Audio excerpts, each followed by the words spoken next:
Gang Mawar tidak pernah benar-benar tidur.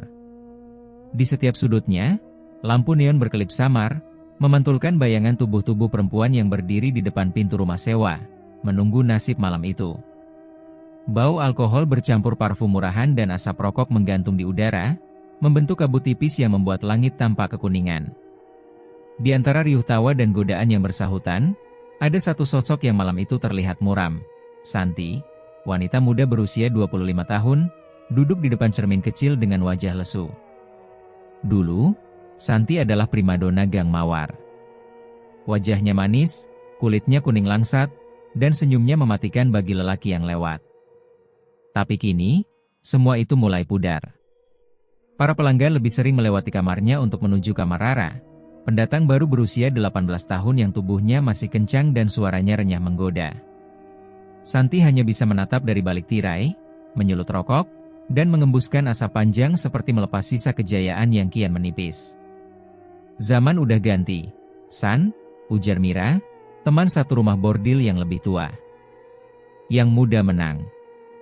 Kalau kau nggak punya sesuatu yang beda, pelanggan bakal bosan. Santi hanya mendengus. Aku nggak mungkin menua secepat ini, Mir.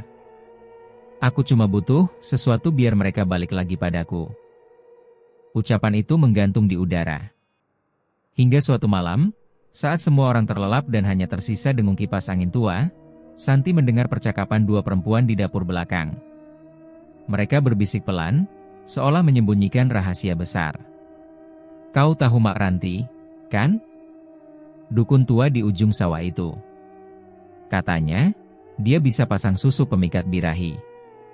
Tapi bukan susuk biasa, melainkan susuk yang ditanam di anu perempuan, kata salah satunya setengah berbisik, diikuti tawa kecil yang gugup. Ah, yang benar? Tapi katanya, banyak yang celaka setelah pasang itu. Celaka kalau melanggar pantangannya. Tapi kalau tidak kau bakal jadi rebutan laki-laki. Nama Mak Ranti langsung menancap di benak Santi seperti duri tajam. Malam itu ia tak bisa tidur. Kata-kata, rebutan laki-laki, terus bergema di kepalanya, menari bersama bayangan wajah-wajah pelanggan yang kini tak lagi mencarinya. Di dalam hati kecilnya, tumbuh keinginan yang gelap, keinginan untuk kembali dipuja, disembah, bahkan bila harus menukar sesuatu yang tak seharusnya. Keesokan malamnya, Santi meninggalkan kamar bordilnya setelah tengah malam. Angin lembab menerpa kulitnya ketika ia melangkah melewati gang sempit yang menuntun ke sawah belakang. Di sana, lampu-lampu rumah sudah padam, hanya terdengar suara kodok bersahutan dan suara desir angin di dedaunan pisang. Rumah Mak Ranti tampak seperti gubuk tua yang nyaris roboh. Dindingnya terbuat dari anyaman bambu kusam, pintunya terbuka setengah, dan dari dalam tercium aroma dupa yang menyengat, bercampur bau amis sesuatu yang terbakar. Santi sempat ragu, tapi rasa putus asa mendorong langkahnya masuk. Di dalam ruangan remang itu, seorang perempuan tua duduk bersila di depan tungku kecil. Rambutnya kusut dan panjang hingga punggung, kulit wajahnya keriput seperti kulit ular kering. Matanya menatap tajam, namun di balik tatapan itu ada sesuatu yang membuat tubuh Santi menggigil, semacam kekuatan yang sulit dijelaskan. Kau datang untuk apa, Nak? Suara Mak Ranti serak, tapi dalam. Santi menelan ludah. Aku ingin pasang susuk, Mak. Susuk yang bisa bikin laki-laki tergila-gila. Mak Ranti tersenyum tipis, memperlihatkan gigi hitamnya. Banyak cara bikin laki-laki jatuh cinta. Tapi kau minta susuk pemikat birahi, itu bukan mainan. Susuk itu bukan dari dunia ini. Santi menunduk, suaranya bergetar. Aku siap, Mak. Aku tak punya pilihan lain. Mak Ranti mengamati tubuh Santi lama, lalu mengangguk perlahan. Ia berdiri dan mengambil wadah tanah liat berisi cairan hitam pekat. Dari balik kain lusuh, ia mengeluarkan jarum kecil berwarna keemasan. Benda itu tampak bersinar aneh di bawah cahaya lilin. Susuk ini bukan sembarang susuk, Nak, katanya sambil menatap lurus ke mata Santi. Ia ditanam dengan perantara roh jin betara nafsu, makhluk yang hanya mengenal syahwat, bukan cinta. Ia bisa memberimu pesona tak tertandingi, tapi juga bisa menelan jiwamu kalau kau melanggar pantangan. Pantangan? Santi bertanya pelan. Mak Ranti menegakkan duduknya, suaranya tiba-tiba berat dan bergema, seolah ada entitas lain yang ikut berbicara melalui dirinya. Pertama, jangan bersetubuh di siang hari. Kedua, jangan berzina dengan suami orang. Ketiga, jangan melihat darahmu sendiri saat menstruasi pertama setelah pasang. Langgar satu saja, dan tubuhmu akan jadi tempat mereka berpesta. Santi menelan ludah, dadanya berdebar kencang. Tapi iming-iming menjadi, paling dicari, sudah terlalu kuat untuk diabaikan. Ia mengangguk, meski dalam hati ada getar ketakutan yang belum pernah ia rasakan. Mak Ranti kemudian menggenggam tangan Santi. Kalau kau benar siap, datanglah besok malam. Siapkan air bunga 7 rupa, selembar kain merah, dan setetes darahmu sendiri. Ritual ini tak bisa diundur begitu kau mulai. Santi mengangguk lagi, suaranya nyaris tak terdengar. Saat keluar dari rumah gubuk itu, langit sudah mulai berembun.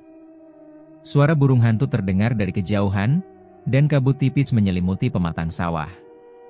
Santi berjalan cepat menembus dingin, tapi di belakangnya ia merasa seolah ada sesuatu yang mengikuti. Langkah kaki lembut di antara rumputan, napas berat yang mendesah pelan di tengkuknya.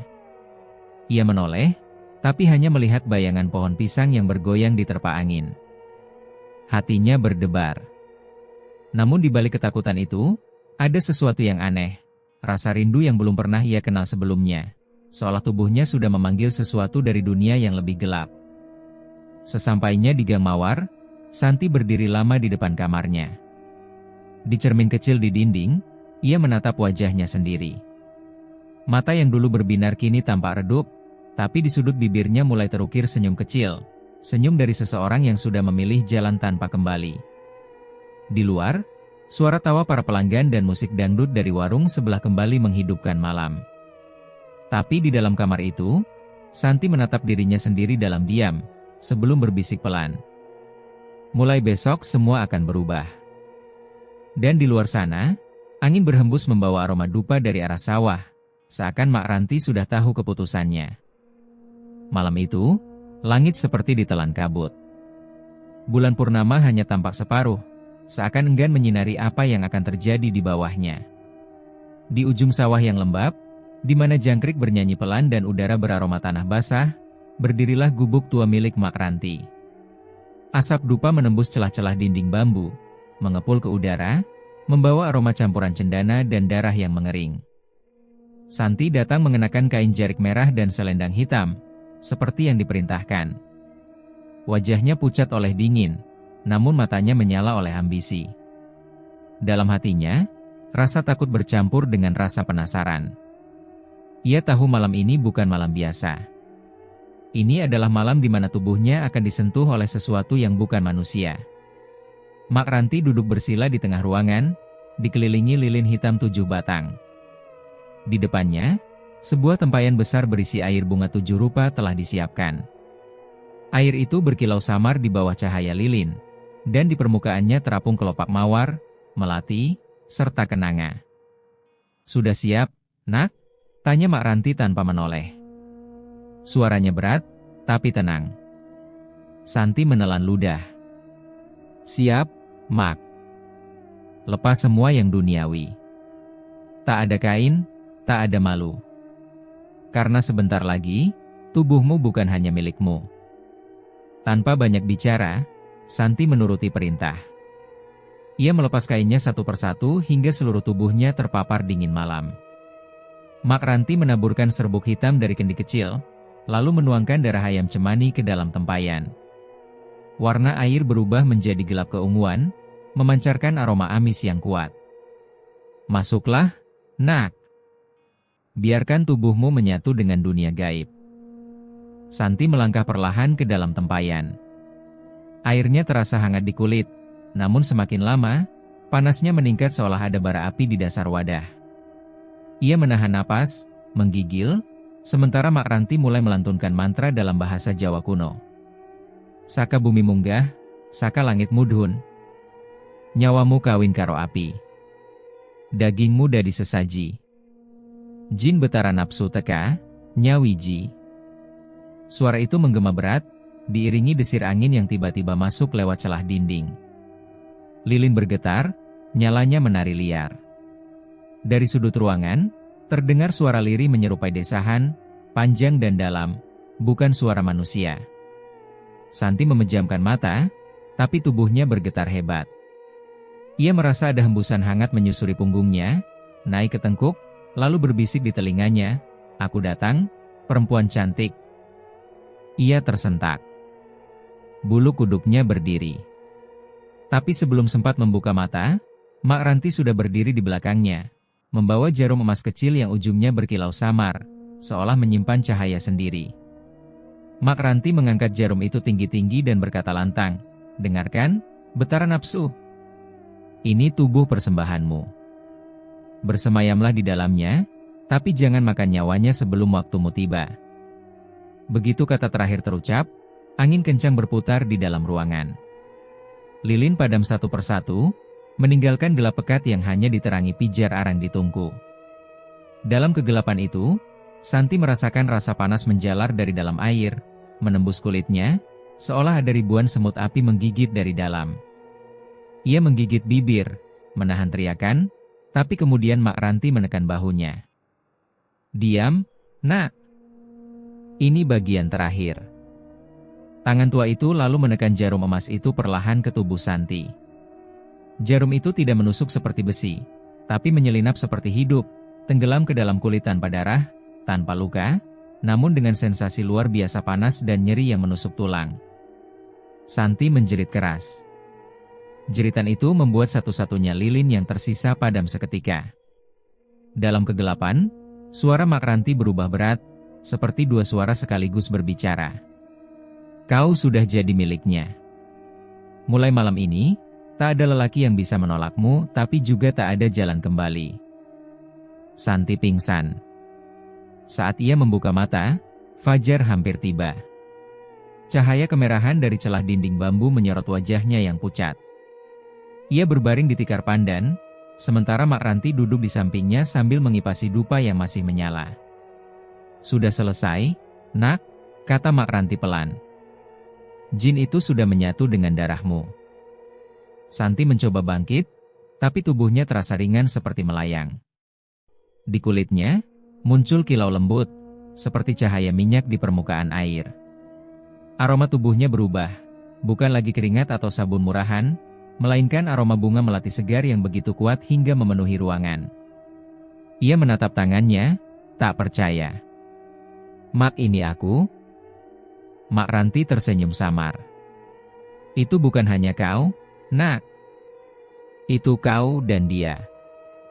Santi menggigil, tapi perasaan aneh menyeruak dari dalam. Ada rasa hangat dan nikmat yang tak bisa dijelaskan, seolah tubuhnya sedang disentuh lembut oleh sesuatu yang tak kasat mata. Ia menarik napas dalam-dalam, dan sesaat, ia merasa lebih hidup dari sebelumnya. Beberapa malam kemudian, perubahan Santi mulai terlihat jelas. Ketika ia berjalan di sepanjang gang mawar, para lelaki langsung menoleh. Beberapa yang biasanya lewat tanpa menatap kini berhenti, bahkan ada yang berebut menyapa. "Wangi apa itu, San? Kok semerbak banget?" tanya Mira sambil mencium udara di sekitar temannya. Santi hanya tersenyum. Rahasia kecil. Dan memang benar, malam itu menjadi malam paling sibuk dalam hidupnya. Para pelanggan datang silih berganti. Dari lelaki tua yang biasanya pelit, sampai anak muda yang hanya ingin mencoba peruntungan. Semua tergila-gila pada Santi. Mereka bilang sentuhannya seperti bara, matanya seperti menelan jiwa, dan suaranya membuat lutut mereka lemas. Uang pun mengalir deras. Dalam seminggu, penghasilannya melampaui semua perempuan di gang mawar. Ia membeli perhiasan, parfum mahal, bahkan ganti spray sutra. Setiap malam, cermin di kamarnya menampilkan sosok baru, Santi sang primadona, perempuan yang kembali menjadi rebutan. Namun kadang, di sela tawa dan godaan, ia merasakan sesuatu. Saat memandangi dirinya di cermin, ada bayangan samar di belakang punggungnya. Sosok lelaki tinggi berkulit hitam, berdiri memandangi dengan tatapan tajam, seolah mengawasi. Ketika ia menoleh, bayangan itu lenyap. Tapi aroma melati makin kuat, dan udara jadi panas menyesakan. Ia menepisnya, berpikir itu cuma lelah. Tapi di dasar hatinya, ada bisikan yang tak bisa diabaikan. Aku sudah di dalam tubuhmu, Santi. Santi menggenggam dadanya. Dada itu berdetak cepat, bukan karena takut, tapi karena sesuatu yang lain, rasa candu yang aneh, antara nikmat dan ngeri. Ia menatap cermin lagi, tersenyum samar, dan membisikkan pada bayangan samar di sana. Selama kau membuatku diinginkan, aku tak peduli siapa kau sebenarnya. Di luar kamar, angin malam membawa aroma melati yang menyengat, menyusup ke setiap jendela di Gang Mawar, tanda bahwa Santi tak lagi manusia biasa. Gang Mawar kini seolah berputar di sekitar satu nama, Santi. Dalam waktu singkat, ia menjelma jadi bintang malam yang tak tertandingi. Setiap lelaki yang melangkah ke gang sempit itu pasti mencari kamar nomor 7, kamar dengan tirai merah dan aroma melati yang menempel di udara bahkan setelah penghuninya pergi. Santi hidup dalam kemewahan yang belum pernah ia rasakan. Di lehernya bergelantungan kalung emas, di pergelangan tangannya gelang berkilau hasil pemberian pelanggan kaya. Setiap malam ia mengenakan parfum mahal, tak lagi minyak wangi murahan yang biasa dipakai teman-temannya. Kamarnya dipenuhi perhiasan, lipstik impor, dan setumpuk uang di dalam kaleng bekas biskuit. Ia sering tertawa, menenggak anggur mahal sambil berkata pada Mira, "Dulu aku dibilang sudah habis. Sekarang, mereka antre buatku." Mira hanya tersenyum kecut. Ia tahu ada sesuatu yang aneh di balik keberuntungan temannya itu. Karena setiap kali Santi lewat, udara di sekitarnya berubah. Hangat, tapi berat, wangi melati, tapi disusul aroma besi seperti darah. Dan kadang, di sudut mata, Mira melihat bayangan samar berjalan di belakang Santi, tapi lenyap begitu dipalingkan. Namun Santi tak mempedulikan bisik-bisik itu. Ia menikmati setiap detik popularitasnya. Pejabat, pengusaha, bahkan aparat berseragam pun kini menjadi langganannya. Mereka rela membayar mahal hanya untuk satu malam bersamanya. Setiap kali lelaki-lelaki itu keluar dari kamarnya, wajah mereka pucat, keringat mengucur deras, tapi bibir mereka menyebut nama Santi dengan nada kagum, seperti baru mengalami sesuatu di luar nalar manusia. "Dia bukan perempuan biasa," kata salah satu pelanggan suatu malam di warung kopi depan gang. "Sentuhannya panas." Tapi setelahnya, tubuhku gemetar, seolah ada yang menghisap tenagaku. Tawa keras para lelaki lain menimpali, menganggapnya hanya bualan. Tapi di dalam kamar bernuansa merah itu, Santi berdiri di depan cermin, menatap tubuhnya yang berkilau. Ia tersenyum puas, tapi di sudut bibirnya ada gurat aneh, seolah kebahagiaan itu mulai retak. Malam-malam berikutnya mulai dihantui mimpi-mimpi aneh. Ia sering terbangun di tengah malam, tubuhnya basah oleh keringat dingin. Dalam mimpinya, ada sosok lelaki tinggi berkulit hitam, matanya menyala merah seperti bara, dan napasnya panas menyentuh telinganya. Sosok itu selalu datang dalam gelap, mencumbu, membelai, lalu meninggalkan bekas merah di paha dan perutnya. Awalnya Santi mengira itu mimpi biasa. Tapi ketika ia melihat tubuhnya di cermin keesokan harinya, bekas itu nyata, garis merah seperti terbakar, tapi tanpa rasa sakit. Ia mengusapnya perlahan, antara takut dan penasaran. "Kenapa kau lakukan ini padaku?"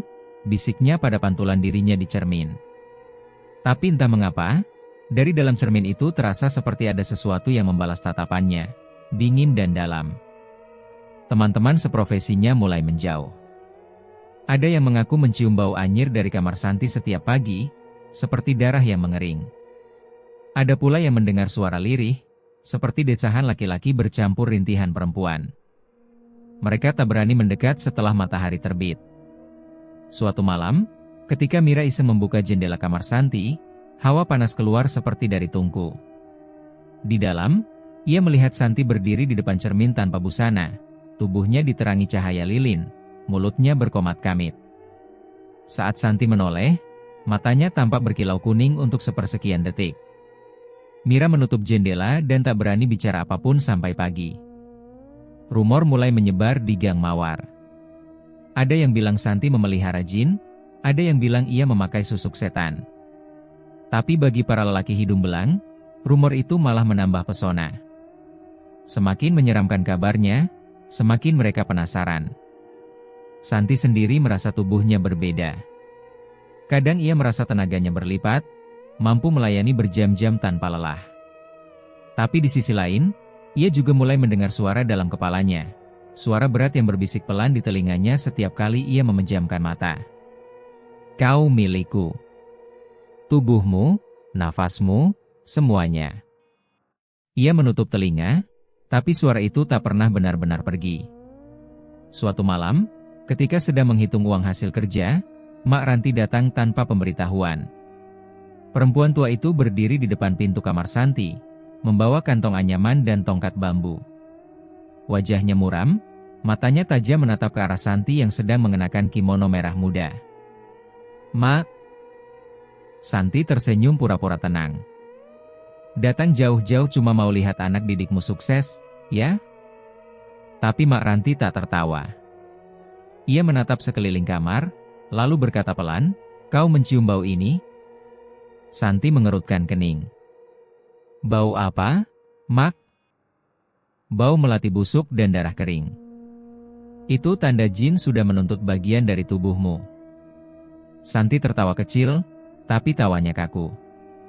Ah, Mak terlalu percaya tahayul. Aku baik-baik saja. Lihat, pelanggan makin banyak. Apa itu bukan hasil dari susukmu yang ampuh? Mak Ranti mendekat, menatap tajam ke arah mata Santi. Ampuh, iya. Tapi tak ada susuk yang gratis, Nak. Jin betara nafsu bukan pelayanmu. Ia pasanganmu. Ia akan menagih lebih dari sekadar tubuh. Santi menegakkan badan, wajahnya berubah dingin. Aku sudah menepati perjanjian. Aku tak melanggar apapun. Mak Ranti mendesah panjang. Yang membuatmu tak sadar bukan dosa yang besar, tapi kesombongan kecil. Jin itu suka yang congkak, karena dari situlah ia masuk. Santi berusaha menahan diri, tapi nada suaranya meninggi. Aku tak butuh ceramah. Lihat hidupku sekarang. Semua lelaki menginginkan aku. Aku bukan siapa-siapa sebelum ritual itu, dan sekarang aku hidup seperti ratu. Mak Ranti memejamkan mata, lalu menggumamkan doa pelan, entah untuk siapa. Kalau kau terus bicara seperti itu, bukan ratu yang kau jadi, tapi tumbal. Ia menatap Santi terakhir kali sebelum beranjak pergi. Jaga pantanganmu. Jin itu tak suka ditantang. Pintu menutup pelan, meninggalkan keheningan. Malam itu, Santi duduk di tepi ranjang. Lilin-lilin menyala redup. Angin masuk lewat celah jendela membawa aroma lembab. Ia memandangi cermin di depannya, melihat bayangan dirinya yang tampak lebih cantik dari sebelumnya. Kulitnya berkilau, matanya tajam seperti mata kucing di gelap malam. Namun dari pantulan itu, ia melihat sesuatu bergerak di belakang. Bayangan hitam tinggi besar dengan mata merah menyala. Ia menoleh cepat, tapi ruangan kosong. Saat kembali menatap cermin, bayangan itu sudah menempel di belakangnya, menunduk di bahunya, berbisik dengan suara rendah dan berat. Kau memanggilku setiap malam, Santi. Santi membeku. Nafasnya tersengal. Ia ingin berteriak tapi tubuhnya tak bisa digerakkan. Bayangan itu mencumbu lehernya, menyusuri bahu, membuat darahnya mendidih. Namun ketika ia menatap pantulan di cermin, wajahnya berubah, bukan lagi dirinya, melainkan seorang perempuan dengan mata merah dan senyum yang mengerikan. Jeritan Santi pecah memenuhi kamar. Tapi Gang Mawar tetap sibuk dengan lagu dangdut dan tawa lelaki di luar. Esok paginya, kamar nomor 7 kembali menebar aroma melati kering dan darah yang samar. Tanda malam itu ada sesuatu yang tak manusiawi singgah di tubuh perempuan itu. Namun bagi Santi, semua masih terasa nikmat. Ia justru tersenyum lemah sambil membisikkan. Kalau ini harga ketenaran biarlah aku bayar. Hujan baru saja reda malam itu. Gang Mawar tampak seperti ular basah yang berkelok di antara deretan rumah kayu reot dan warung remang. Lampu-lampu bohlam 5 watt menggantung di kabel miring, memantulkan cahaya kusam di genangan air. Di salah satu kamar paling ujung, di balik tirai merah yang setengah robek, Santi berdiri di depan cermin sambil menatap bayangannya. Ia tampak sempurna malam itu, kulitnya sehalus sutra, bibir merah merekah seperti darah muda. Gaun tipis berwarna perak melekat di tubuhnya yang berkilau lembut oleh minyak wangi melati. Ia tahu betul bahwa malam ini akan datang pelanggan baru, seorang pejabat yang katanya punya banyak uang. Santi tersenyum puas. Sejak pasang susuk dari Mak Ranti, hidupnya berubah drastis. Pelanggannya makin banyak, dan uang mengalir deras. Tapi ada sesuatu di dalam dirinya yang pelan-pelan berubah. Setiap kali menatap mata sendiri di cermin, ada bayangan samar seperti wajah lelaki lain di balik pantulannya. Sosok tinggi besar dengan mata merah dan kulit legam. Tapi Santi menepi semua itu. Ah, cuma lelah, gumamnya, mengoleskan parfum ke leher. Ketukan terdengar di pintu. Tok, tok, tok.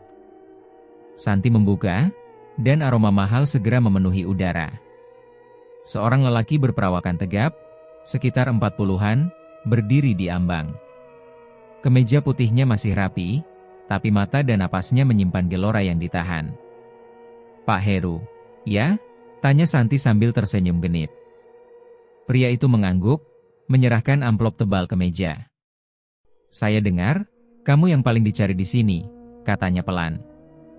Yang paling dicari, dan paling rahasia, bisik Santi, menutup pintu perlahan. Suasana kamar berubah cepat. Lilin yang tadi menyala stabil, kini bergetar halus seperti ditiup angin dingin. Hawa di dalam ruangan menjadi lebih lembab. Pak Heru memandangi tubuh Santi seolah kehilangan kendali. Ia tahu ini salah. Di jarinya masih melingkar cincin emas, tanda bahwa ia suami orang. Tapi pesona Santi membuat logikanya padam. Santi sempat teringat suara Mak Ranti di kepalanya. Jangan berzina dengan suami orang, karena tubuhmu sudah terikat dengan roh yang cemburu. Namun amplop uang di meja, parfum mewah, dan rasa ingin membuktikan diri membuatnya menyingkirkan ketakutan itu. Sebentar saja, pikirnya, takkan terjadi apa-apa. Ketika tubuh mereka bersatu, angin seolah berhenti di luar kamar. Tirai berhenti bergoyang. Lilin-lilin satu persatu meredup. Dan di detik pertama Santi memejamkan mata, hawa panas menjalar dari perut bawahnya, panas seperti bara yang ditanam dalam daging. Ia menggigit bibir menahan sakit, tapi justru rasa itu bercampur dengan kenikmatan aneh yang tak pernah ia rasakan sebelumnya. Pak Heru terengah, tak sadar bahwa sesuatu di sekitar mereka mulai bergerak.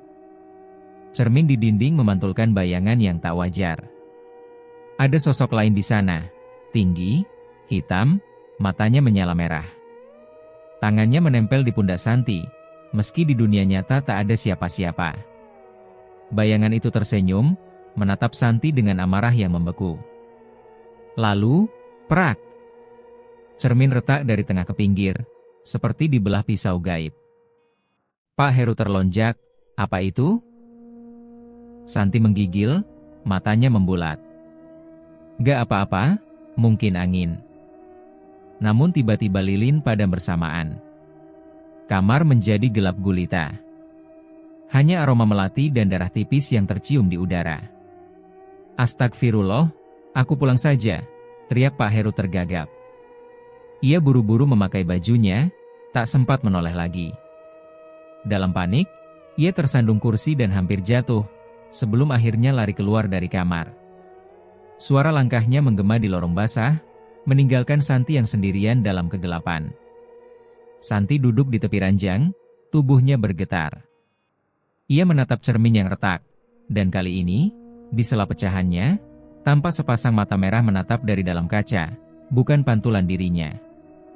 Suara berat menggema di kepalanya. Kau milikku, tak boleh disentuh siapapun selain aku. Santi memegangi perutnya.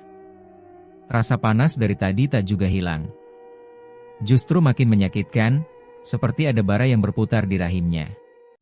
Ia menunduk dan terkejut melihat kulit perut bagian bawahnya tampak memerah, membentuk seperti simbol asing, lingkaran dengan garis miring di tengah, persis seperti raja yang dulu digambar Mak Ranti di mangkuk ritual. Santi menangis tertahan.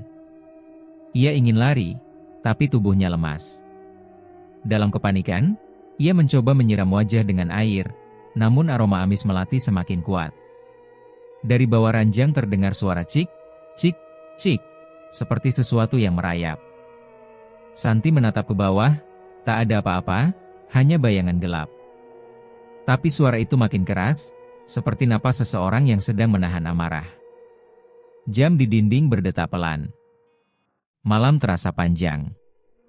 Santi akhirnya terkulai di ranjang, mencoba tidur. Namun dalam mimpinya, ia berada di tengah sawah berkabut.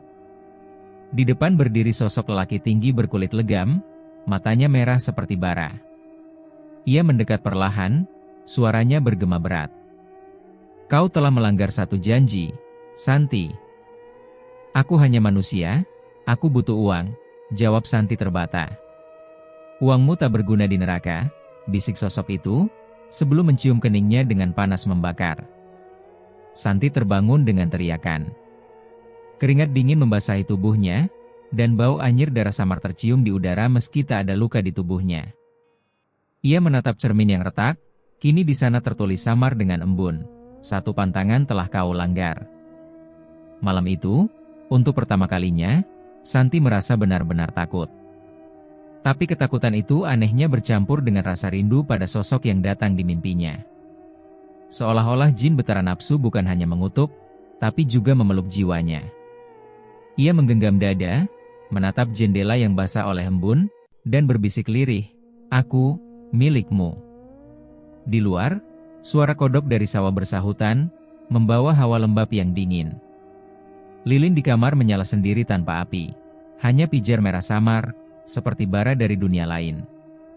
Dan di dalam pantulan kaca retak, sosok hitam itu berdiri diam, menatap Santi yang kini telah menjadi bagian dari kegelapan yang diciptakannya sendiri. Pagi di Gang Mawar terasa lebih suram dari biasanya. Langit mendung, udara pengap, dan aroma got yang menggenang menyeruak dari sudut gang. Di kamar nomor 7, tempat Santi tinggal, bau lebih aneh lagi muncul, tajam, tengik, seperti daging busuk yang disembunyikan di balik tirai. Santi duduk di tepi ranjang, wajahnya pucat. Kantung matanya menghitam, rambutnya kusut, dan keringat dingin terus menetes dari pelipis. Sudah 3 hari ia merasa nyeri luar biasa di bawah perutnya. Rasa sakit itu datang seperti gelombang panas yang membakar dari dalam. Kadang membuat tubuhnya kejang, kadang hanya nyeri samar tapi menyiksa tanpa henti.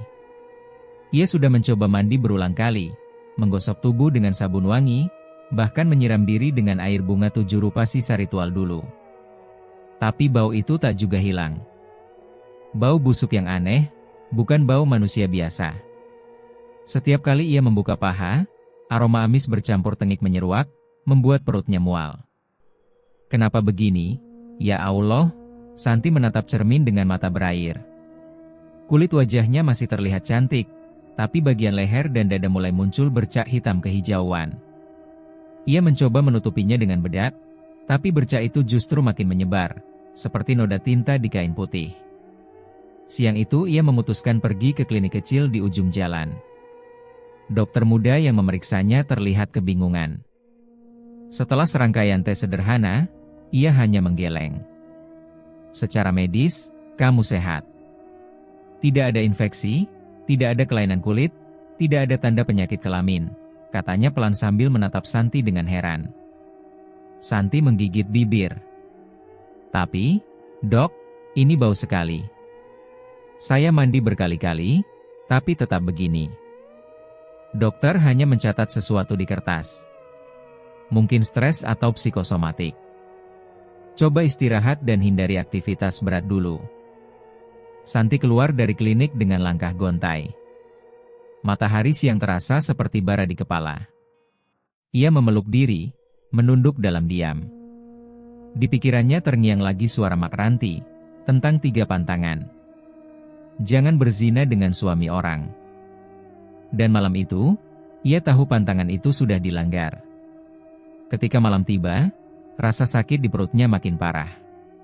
Ia menggeliat di ranjang, tubuhnya panas dingin.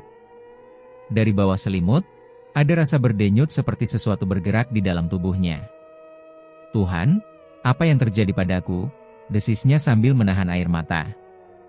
Lalu, suara itu datang. Lembut, tapi jelas. Suara napas berat, seperti desahan seorang lelaki yang sedang bersembunyi di bawah ranjang. "SSSS, haah, haah." Santi. Santi tertegun. Ia berpikir mungkin hanya halusinasi. Tapi suara itu semakin keras, seperti seseorang sedang mendekat dari bawah tempat tidurnya. Napasnya cepat, penuh nafsu, disertai gemerisi kain dan suara licin aneh, seperti sesuatu yang basah sedang bergerak di lantai. Santi gemetar, tubuhnya membeku. Ia menatap lantai dengan mata melebar.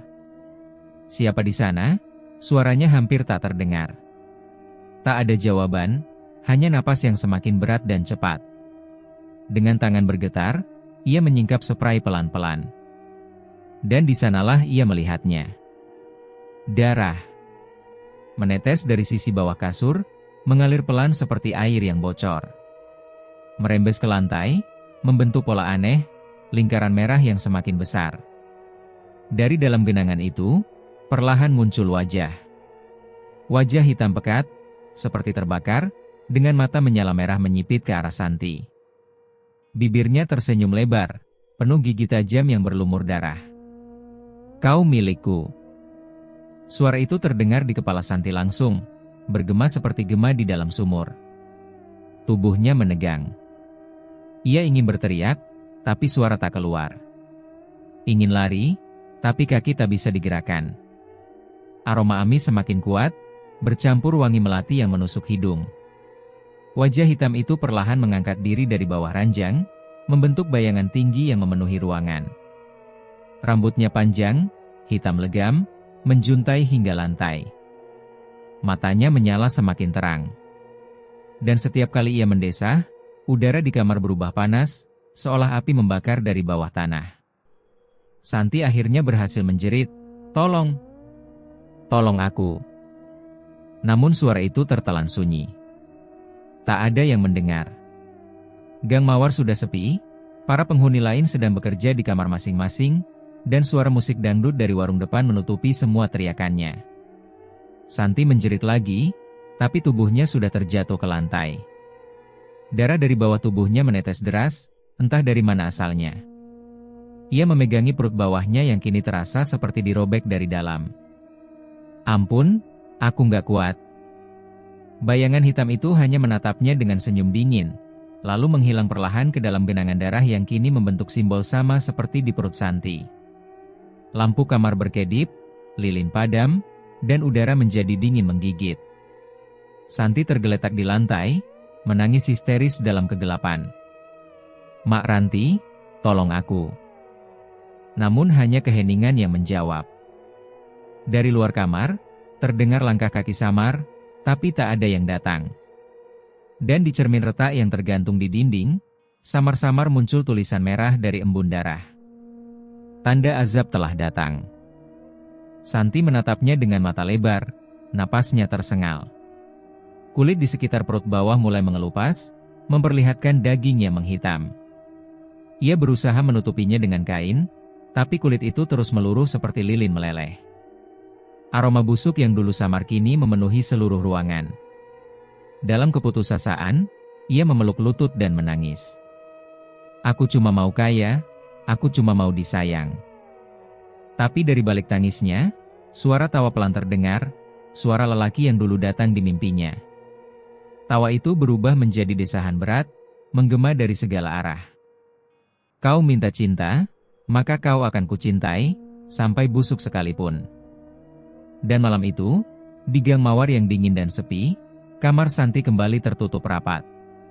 Tak ada yang tahu bahwa di dalamnya, seorang wanita muda sedang merasakan awal dari azab yang panjang. Azab karena kesombongan, karena melanggar pantangan, dan karena menjual tubuh kepada setan yang tak pernah mengenal belas kasih. Pagi itu, udara gang mawar terasa lebih berat dari biasanya. Kabut tipis masih menggantung di antara rumah-rumah reot, dan bau anyir samar masih menempel di dinding kamar Santi. Ia duduk di tepi ranjang, memegangi perut bawahnya yang terus berdenyut seperti ada sesuatu bergerak di dalam. Matanya sayu, kulitnya pucat, dan setiap kali bernapas, ada suara gemeretak kecil dari tenggorokannya. Sejak kejadian malam itu, saat wajah hitam muncul dari bawah ranjang, Santi hampir tak tidur. Setiap ia memejamkan mata, selalu muncul bayangan sosok tinggi berwajah gelap yang mencumbunya dengan kasar. Tubuhnya lelah, tapi rasa takut lebih besar dari rasa kantuk. Ia tak berani keluar, tapi juga tak bisa terus menutup diri. Ia butuh uang untuk bayar kontrakan, untuk beli obat, untuk hidup. Ketika tengah hari datang, suara ketukan pelan terdengar di pintu. Tok, tok, tok. Santi menoleh dengan lesu. Dari celah tirai, cahaya matahari masuk menerpa wajahnya yang kini tampak seperti tanpa jiwa. Siapa? Tanyanya pelan. Dari luar terdengar suara laki-laki, berat dan serak. Aku Tono, langgananmu dulu. Aku dengar kamu lagi butuh uang. Aku bayar 2 kali lipat, asal sekarang. Santi terdiam. Matahari tepat di atas kepala, artinya masih siang bolong. Ia menatap pantulan dirinya di cermin yang retak. Wajah itu sudah bukan Santi yang dulu, tidak secantik, tidak secerah. Tapi di balik kerusakan itu, masih ada nafsu duniawi yang belum padam, ketamakan dan kebutuhan. Ia menggigit bibir. Suara Mak Ranti terngiang samar di kepala. Jangan bersetubuh di siang hari. Tapi pikirannya membantah sendiri. Hanya sekali ini. Aku butuh uang. Lagi pula, apa bedanya malam dan siang bagi orang sepertiku? Dengan langkah gemetar, ia membuka pintu. Tono, lelaki berperut buncit dengan rantai emas di leher, menyeringai lebar. Ia masuk tanpa banyak bicara. Mata Tono langsung menyapu tubuh Santi dari atas ke bawah, seperti menilai barang dagangan. Aku dengar kamu udah jarang ambil tamu. Sayang banget, padahal dulu kamu paling laku. Santi memaksakan senyum hambar. Ya, lagi nggak enak badan. Tapi kalau kamu mau, bayarannya 2 kali lipat. Berapapun, aku bayar, jawab Tono cepat, matanya berkilat. Dan siang itu, pantangan kedua dilanggar. Cahaya matahari yang menembus tirai membuat kamar itu terasa pengap. Udara panas bercampur aroma keringat dan melati busuk yang samar-samar keluar dari tubuh Santi. Tono tampak terbuai, tapi Santi justru merasa aneh. Setiap sentuhan membuat kulitnya panas seperti terbakar, dan setiap gerakan tubuh terasa disertai desisan halus di telinganya, seperti bisikan. Kau berani melakukannya di bawah matahari? Suara itu lirih, tapi bergema di kepalanya. Santi memejamkan mata, mencoba mengabaikannya. Tapi semakin lama, suara itu makin keras. Kau menghina perjanjianku, perempuan. Tiba-tiba ruangan bergetar. Cermin di dinding retak dengan bunyi keraak, tirai tersibak oleh angin panas yang entah dari mana datangnya. Tono terlonjak, tapi belum sempat bicara, darah hitam menetes dari tubuh Santi, merembes di spray putih seperti tinta pekat. Astaga! Apa itu? Seru Tono ketakutan, mundur menjauh. Santi menatap antara ngeri dan bingung. Ia merasakan sesuatu mengalir dari dalam dirinya. Panas, kental, dan menyakitkan. Ia menjerit dan memegangi perutnya. Ah. Darah semakin banyak, menghitam dan berbau busuk. Tono lari terbirit-birit keluar kamar, meninggalkan uang yang berserakan di lantai. Santi terjatuh dari ranjang, tubuhnya gemetar. Suhu tubuhnya turun drastis, bibirnya membiru, napasnya tersengal-sengal. Dengan sisa tenaga, ia merangkak ke lemari, mengambil selendang, lalu keluar kamar.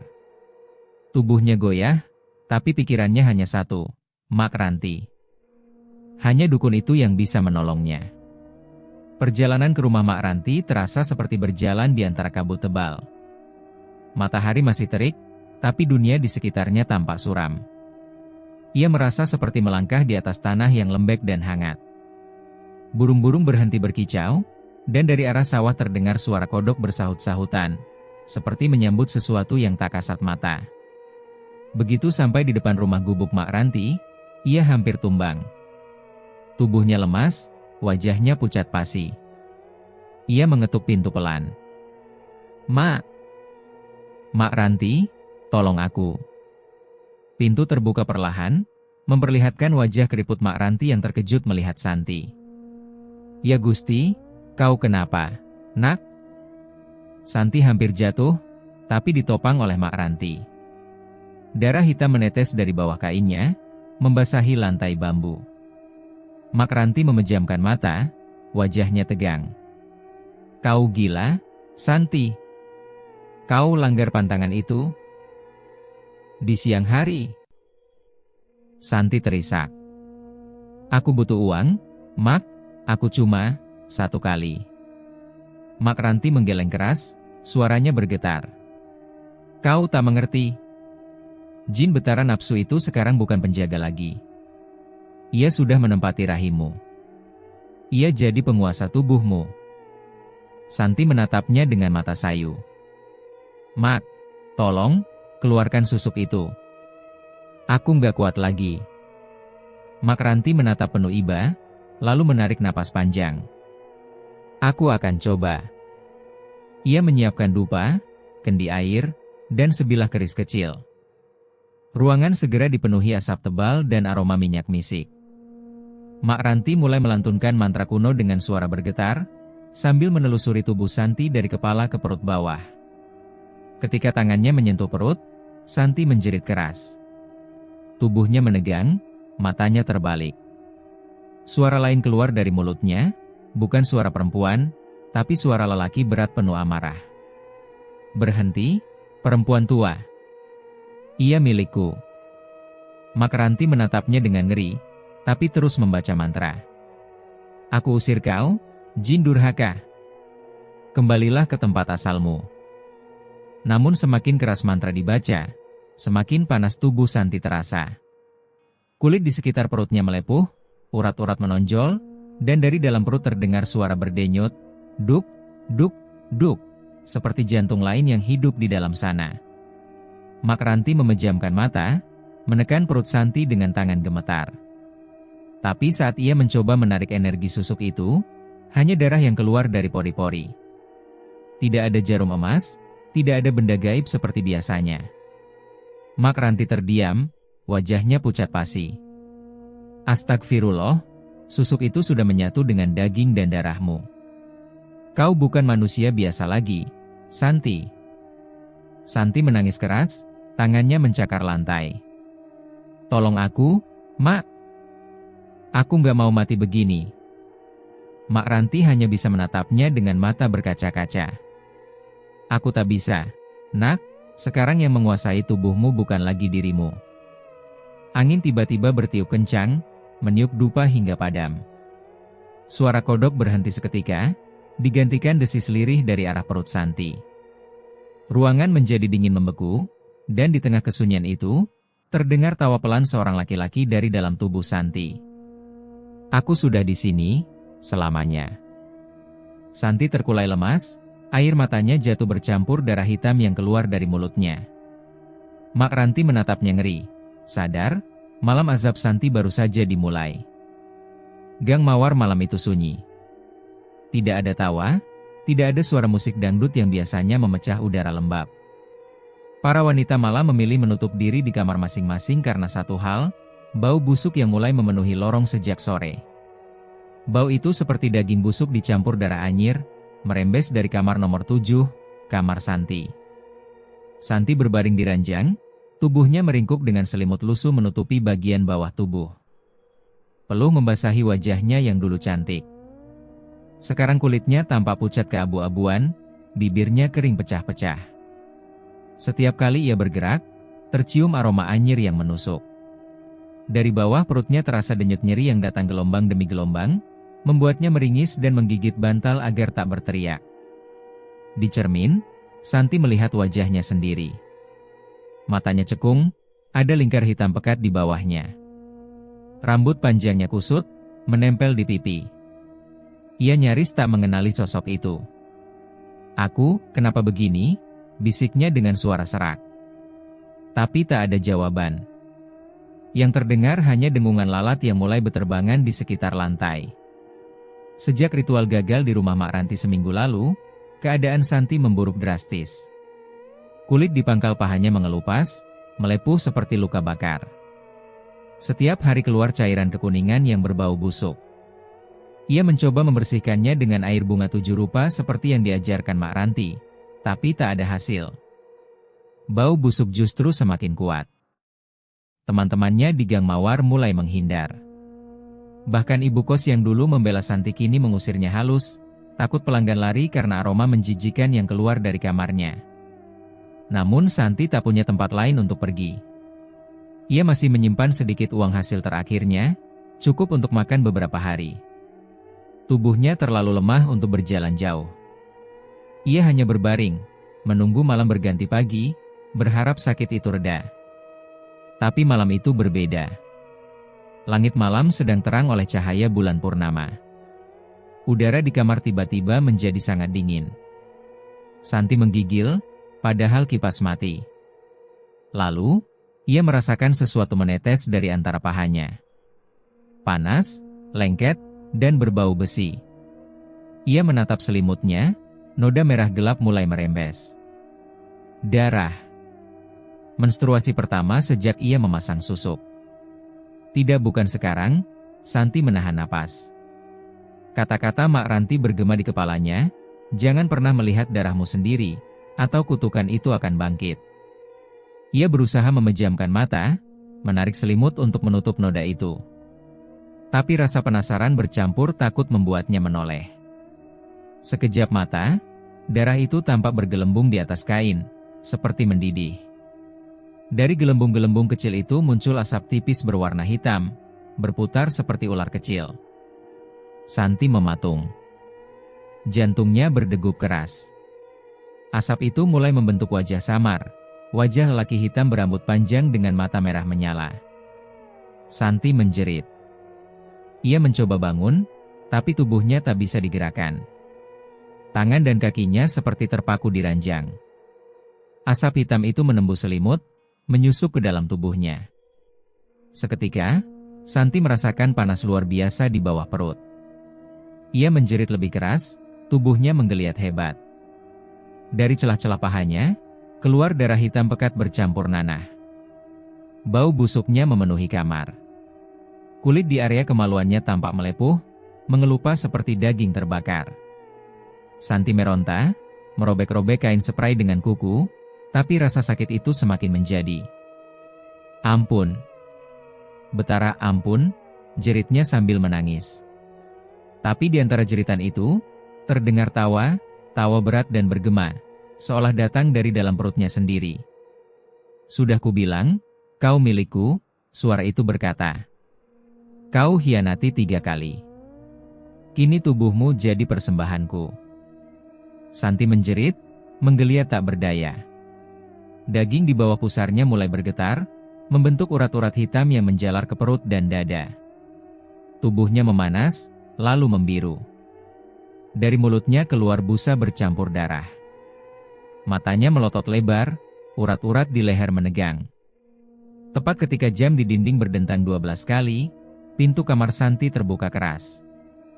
Mak Ranti muncul, berlari tergesa dengan dupa dan botol minyak di tangan. Santi. Astagfirullah. Santi, serunya. Tapi ia terlambat. Yang tersisa di ranjang hanyalah tubuh Santi yang sudah tak lagi seperti manusia. Wajahnya membeku dalam ekspresi ngeri, lidahnya menjulur, matanya merah darah.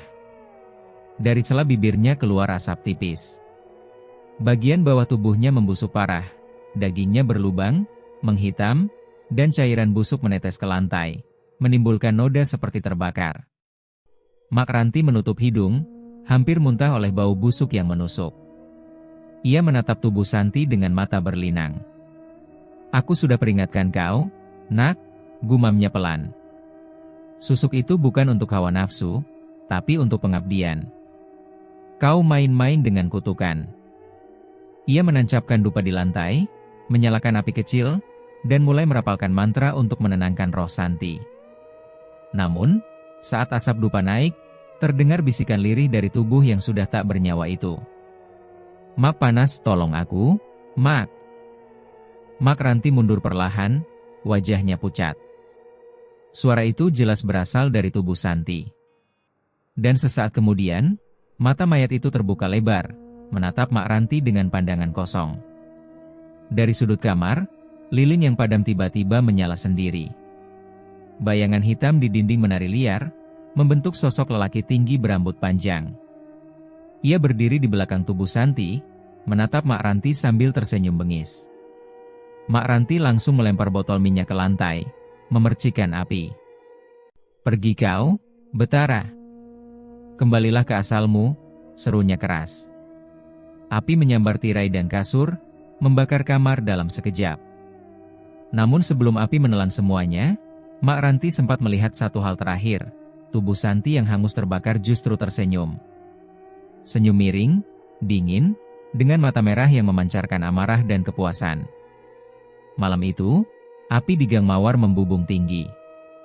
Tak ada yang berani mendekat.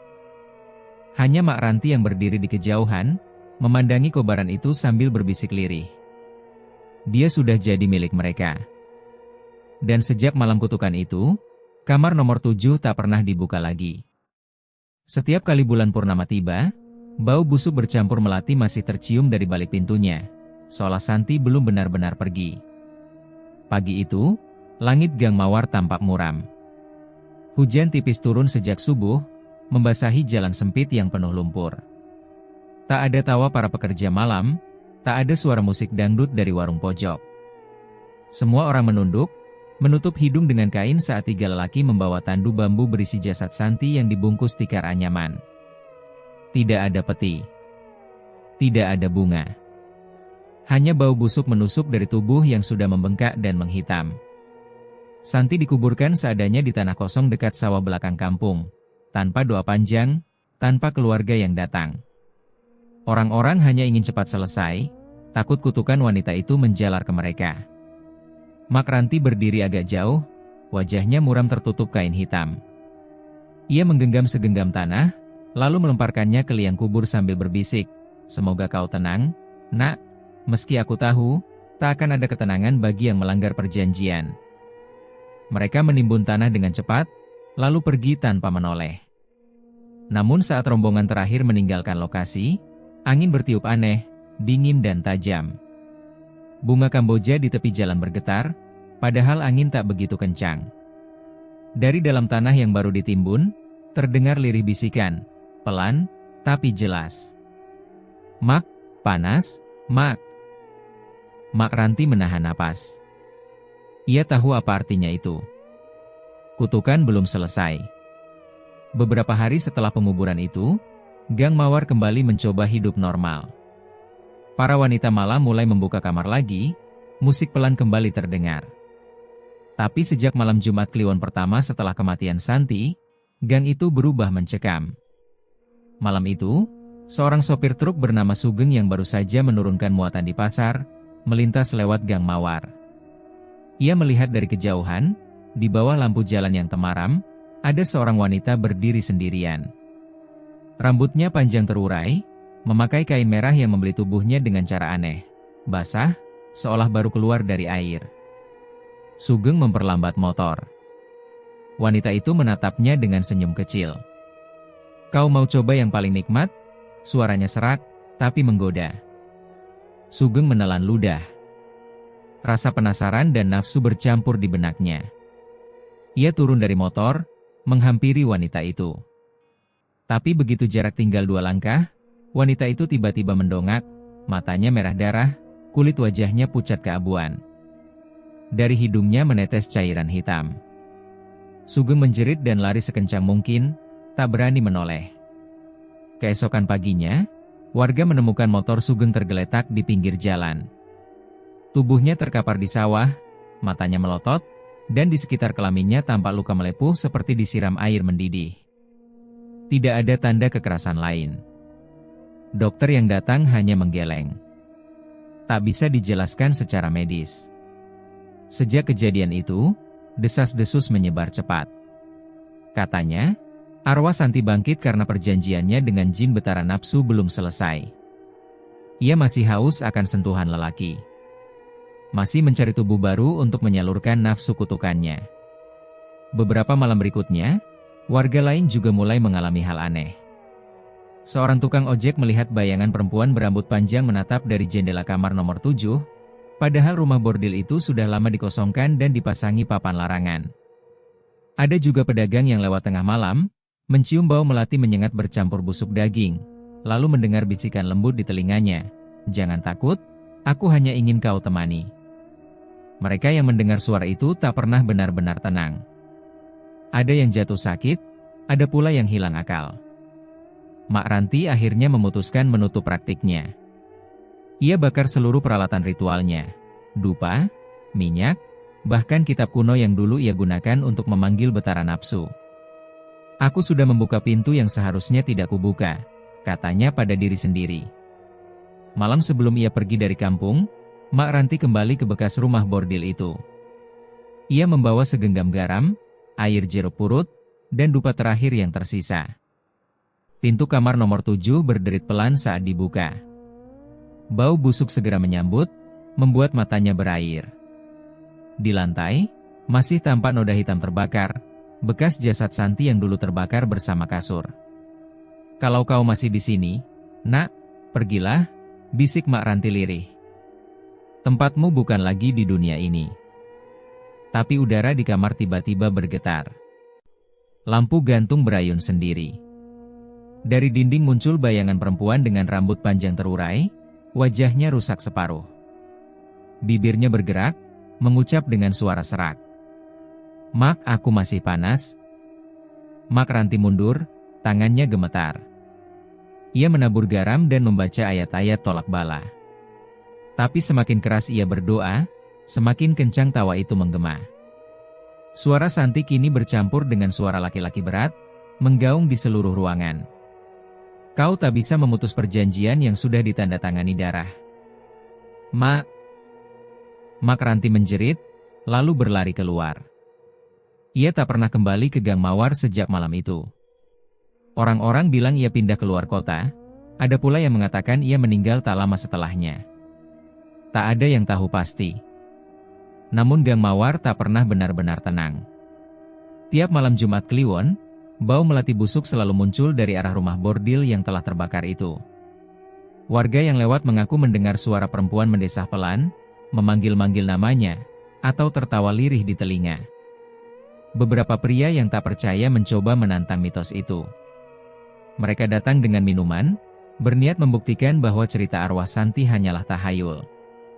Tapi tidak satu pun dari mereka yang bertahan lama di sana. Ada yang lari ketakutan karena mendengar suara perempuan memanggil dari dalam kamar, ada yang pingsan dan saat sadar, bagian tubuhnya melepuh seperti terkena asam. Sejak itu, rumah bordil Gang Mawar resmi ditutup. Tidak ada lagi wanita malam di sana. Dindingnya retak, catnya mengelupas, dan di dalamnya hanya tersisa bayangan masa lalu. Tapi siapapun yang lewat, pasti merasakan hawa aneh, dingin, berat, seperti ada sesuatu yang mengawasi dari balik jendela. Anak-anak kampung sering berbisik, kalau tengah malam, mereka kadang melihat cahaya merah samar dari dalam kamar nomor 7.